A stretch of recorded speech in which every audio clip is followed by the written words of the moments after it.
देखिए, हम लोग एक टॉपिक देखने जा रहे हैं कि हाउ डू ऑर्गेनिज्म रिप्रोड्यूस। ये क्लास 10th का टॉपिक है कि how do organism reproduce. Reproduction actually दो वर्ड से मिलके बना हुआ होता है, एक री एंड सेकेंड प्रोडक्शन। हम रिप्रोडक्शन को डिफाइन भी करते हैं तो क्या कहते हैं कि when a particular individual, when a particular organism, जब कोई लिविंग बीइंग, जब कोई प्लांट, जब कोई एनिमल अपने जैसा नया इंडिविजुअल बनाता है, when an organism produces the young one just like itself, तो उसी को हम क्या कहते हैं, रिप्रोडक्शन। इसीलिए कहा गया है कि रिप्रोडक्शन दो वर्ड से मिलकर बना हुआ है, री एंड प्रोडक्शन। यानी कि जब कोई ऑर्गेनिज्म अपने जैसा नया बच्चे पैदा करता है, कोई प्लांट अपने जैसा नया प्लांट बनाता है, कोई पोटैटो अपने जैसे नई पोटैटो बनाती है, कोई एलिफेंट है अपने जैसे नया एलिफेंट बनाता है, दैट इज रिप्रोडक्शन। और टॉपिक का नाम है हाउ डू ऑर्गेनिज्म रिप्रोड्यूस, कि यानी कि रिप्रोडक्शन कैसे करते हैं। एनसीईआरटी लिखती है कि इसके पहले कि हम इस टॉपिक को डिस्कस करें कि ऑर्गेनिज्म रिप्रोडक्शन कैसे करते हैं, उससे पहले हमें एक चीज जानना और जरूरी है कि why do organism reproduce, why do organism reproduce. यानी कि रिप्रोडक्शन चैप्टर का नाम है रिप्रोडक्शन, लिविंग बीइंग कैसे करते हैं। उसको से ज़्यादा बेसिक एक फंडामेंटल बेसिक सवाल है कि रिप्रोडक्शन क्यों करते हैं। देखिए, जो पहला चैप्टर था उसमें आपने देखा लाइफ प्रोसेस, यानी कि लिविंग बीइंग की लाइफ में होने वाले वे मूलभूत काम, वे फंडामेंटल फंक्शन जो उनके सर्वाइवल को इंश्योर करते हैं, उसी को हम क्या कहते हैं, लाइफ प्रोसेस। जैसे कि हम कहें कि न्यूट्रिशन क्या है, एक लाइफ प्रोसेस है।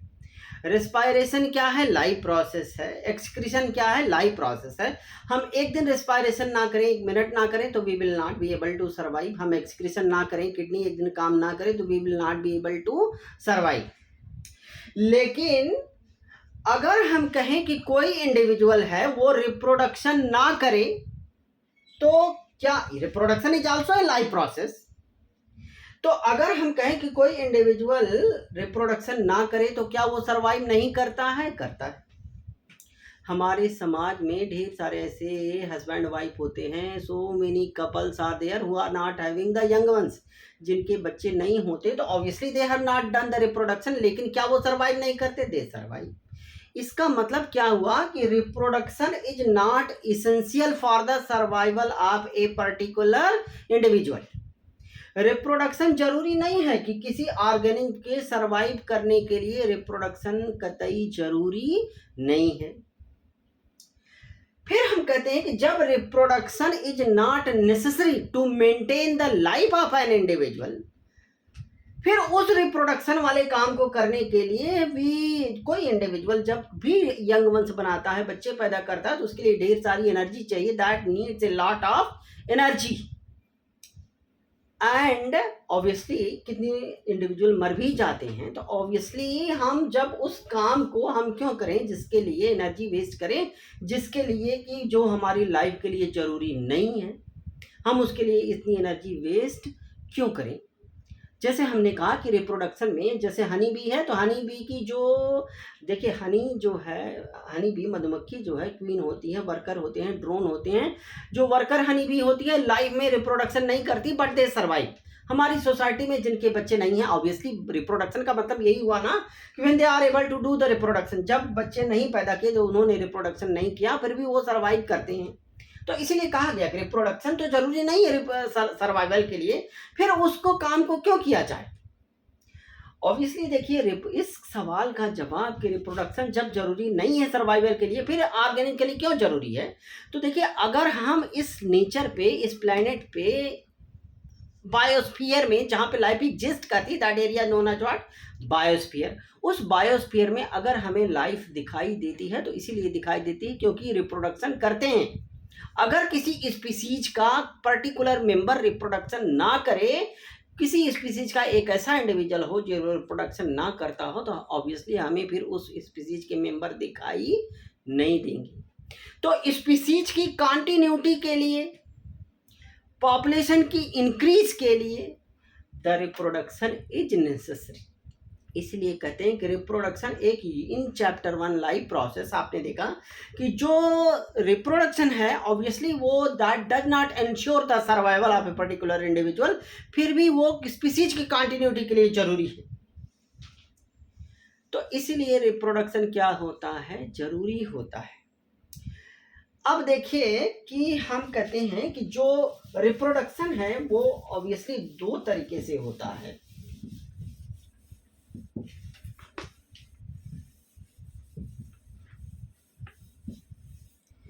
जो रिप्रोडक्शन है वो दो तरीके से होता है, asexual reproduction and sexual reproduction. उसे हम बाद में देखेंगे, लेकिन जो सबसे जरूरी चीज है कि एनसीईआरटी में एक क्वेश्चन दिया हुआ है कि do organism create exact copies of themselves.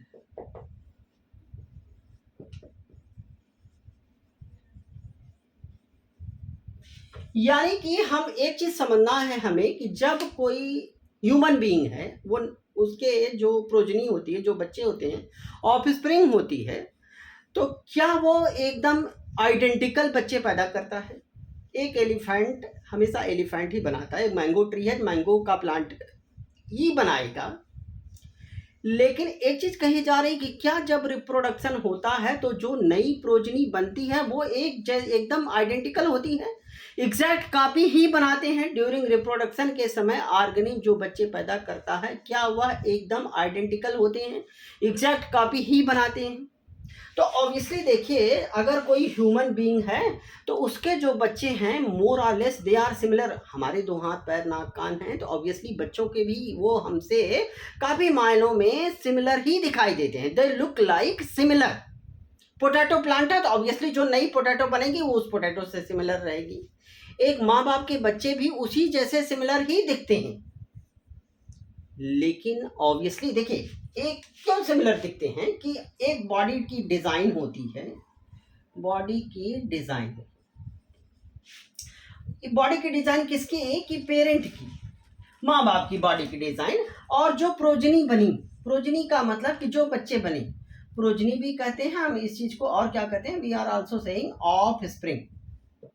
तो जो प्रोजनी है या ऑफ स्प्रिंग है इसकी भी बॉडी डिजाइन कैसी है, their body design is also similar.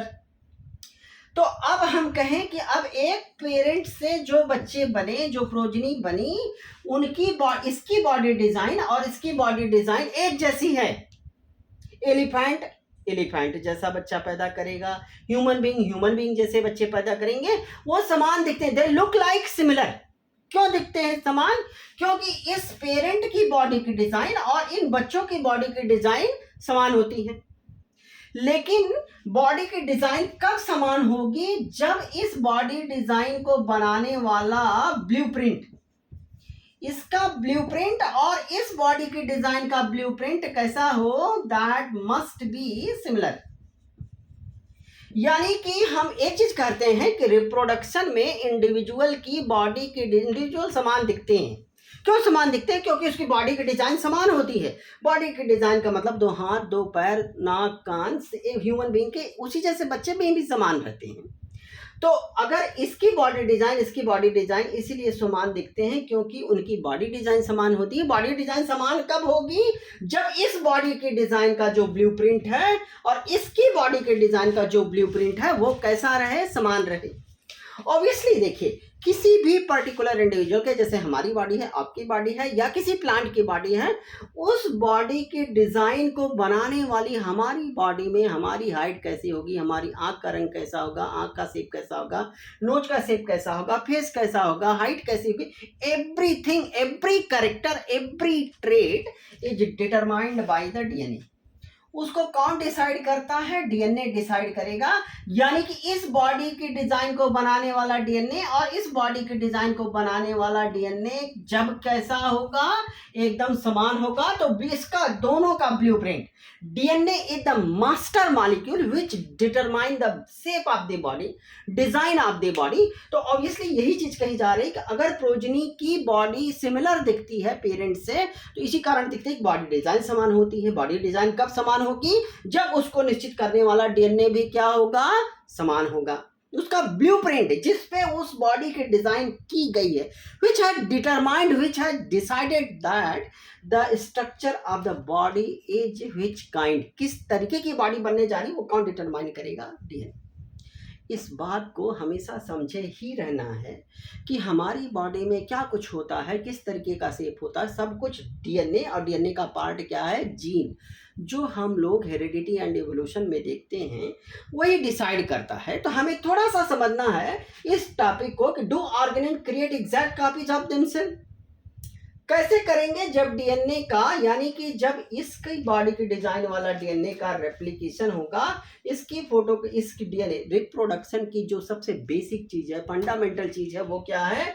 DNA का रेप्लिकेशन, डीएनए की कॉपी बनना, उस बॉडी की डिजाइन बनाने वाली ब्लूप्रिंट की कॉपी का बनना, यानी कि डीएनए का रेप्लिकेशन रिप्रोडक्शन का सबसे अहम, सबसे इसेंशियल पार्ट है। हम उसको थोड़ा सा देखते हैं।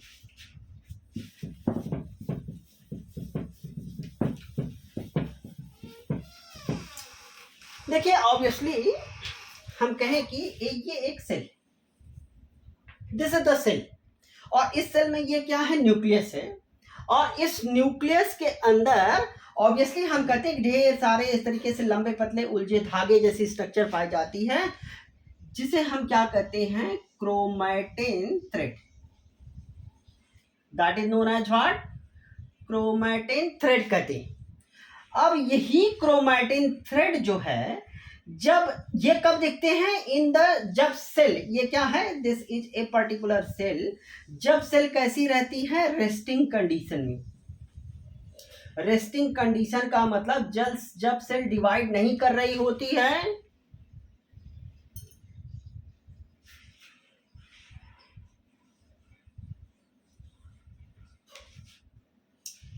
तो ऑब्वियसली इसमें एक सेल जब डिवाइड नहीं कर रही होती तो हम कहते हैं सेल कैसी है? Resting condition. रेस्टिंग कंडीशन का ये मतलब नहीं कि cell is metabolically active, cell metabolic बाकी सारे काम कर रही है लेकिन डिवीजन का काम नहीं कर रही है।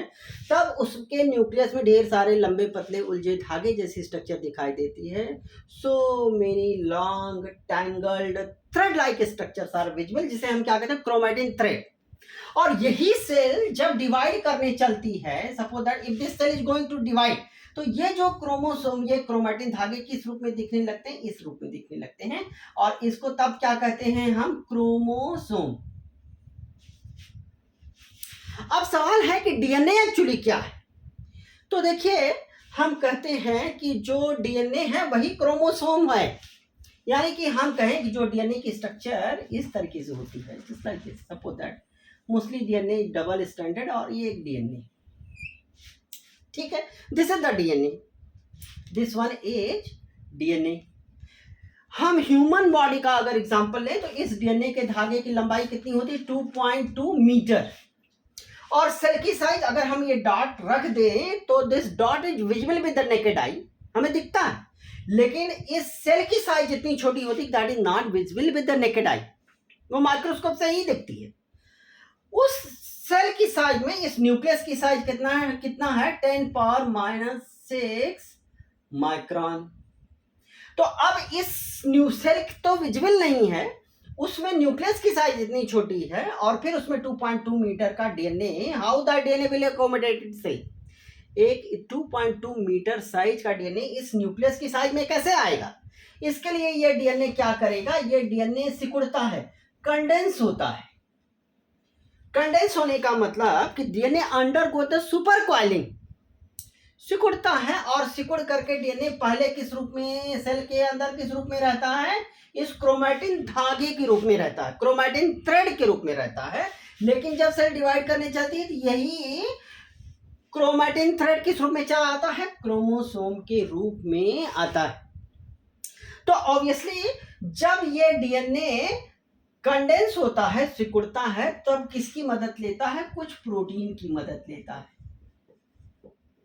आरएनए की मदद भी लेता है। तो डीएनए सिकुड़ करके पहले क्रोमैटिन धागे के रूप में मोस्टली सेल के अंदर रहता है। जब सेल डिवाइड करने चलती है तो वह डीएनए जो है इस क्रोमोसोम के रूप में आता है। तो हम कहते हैं कि क्रोमोसोम जो है वो क्रोमोसोम किन चीजों से मिलकर बनी है। 9th की एनसीईआरटी में आपने पढ़ा हुआ है कि क्रोमोसोम किससे मिलकर बना हुआ है। The chromosome is made up with what, DNA. Chromosome is made up with what, RNA.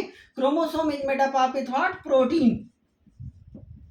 Chromosome इन सारी चीजों से मिलकर बना हुआ है। तो ऑब्वियसली हम कहते हैं कि अब जब सेल डिवाइड करने चलती है, जब रिप्रोडक्शन होता है, तो यही तो कहा जा रहा है ना कि जब ऑर्गेनिज्म रिप्रोडक्शन करने चलता है, एक इंडिविजुअल है नई प्रोजनी बनाने जा रहा है, तो निश्चित रूप से उसमें डीएनए के रेप्लिकेशन का क्या महत्व है, क्या इंपॉर्टेंस है। और इसका मतलब क्या हुआ कि जब कोई इंडिविजुअल अपनी जैसी नए इंडिविजुअल बनाने चलेगा तो बिना डीएनए के रेप्लिकेशन के वो नया प्रोजनी नहीं बना सकता। कैसे इसको समझना है, हमें ये देखनी है जी।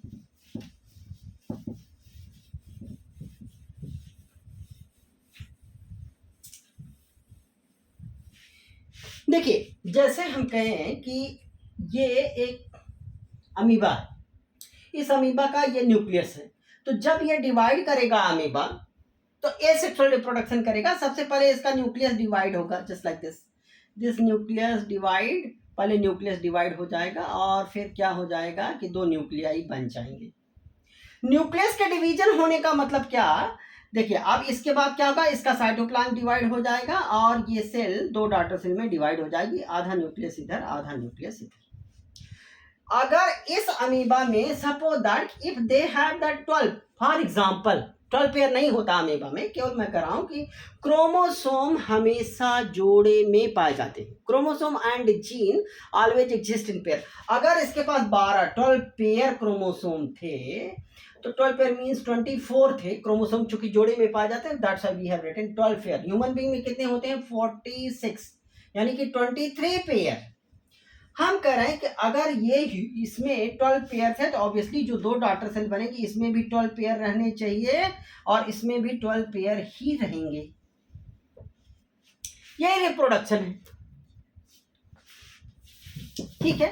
तो इससे 2 डॉटर सेल बनी, इसमें भी एक न्यूक्लियस और इसमें भी 12 पेयर रहेगा और इसमें भी 12 पेयर ही रहेगा।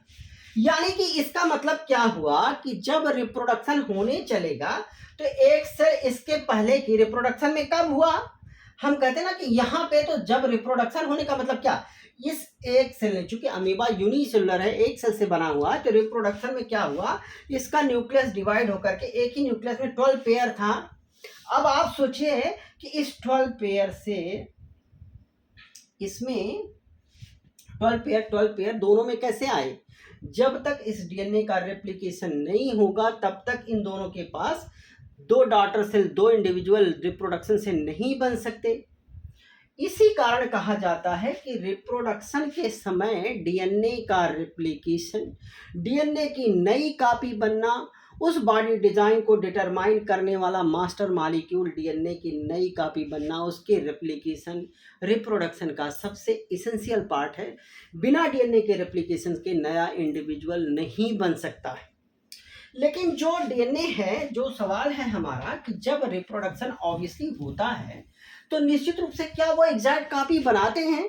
निश्चित रूप से हम कहेंगे कि ये इस बात पर डिपेंड करेगा कि डीएनए का जो रेप्लिकेशन है उस ब्लूप्रिंट का कितनी एक्यूरेसी के साथ, डीएनए का रेप्लिकेशन कितनी एक्यूरेसी के साथ होता है। तो निश्चित रूप से डीएनए क्या है, एक केमिकल एलिमेंट है। हम कहें कि this one is the DNA, और ये डीएनए का एक पार्ट हम कहें कि अगर इसको इनलार्ज करके देखें तो इसमें किससे बना हो, शुगर से, फास्फेट से, शुगर से, फास्फेट से, शुगर से, फास्फेट से, और यहाँ पे ये नाइट्रोजनस बेस रहते हैं, जस्ट लाइक दिस। तो ये भी जुड़ा रहेगा।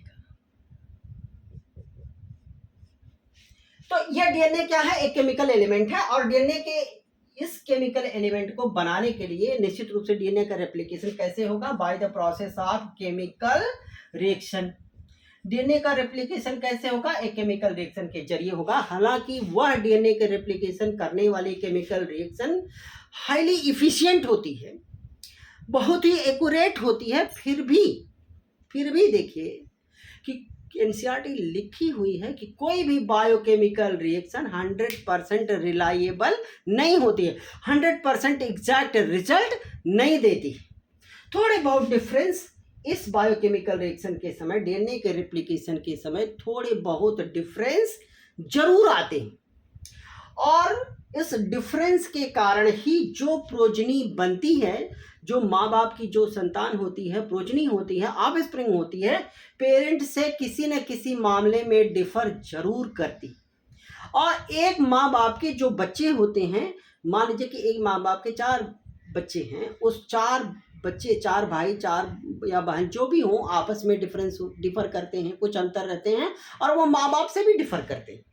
तो जो प्रोजनी में that difference which exist among the progeny, between the progeny and with their parent, that difference is known as what, variation. उसी डिफरेंस को हम क्या कहते हैं, वेरिएशन कहते हैं, और this variation is the basis of evolution.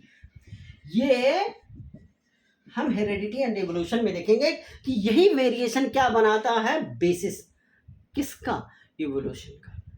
तो ऑब्वियसली देखिए, इसी कारण हम कहते हैं कि जब ऑर्गेनिज्म रिप्रोडक्शन करता है तो निश्चित रूप से उसमें डीएनए का रेप्लिकेशन होना जरूरी होता है। डीएनए एक केमिकल सब्सटेंस है, और कोई भी बायोकेमिकल रिएक्शन 100% एग्जैक्ट रिजल्ट नहीं देती है। इस कारण से जब डीएनए का रेप्लिकेशन होता है थोड़े बहुत डिफरेंस आते हैं, और उस डिफरेंस के कारण वेरिएशन, डिफरेंस ही को क्या कहते हैं, वेरिएशन।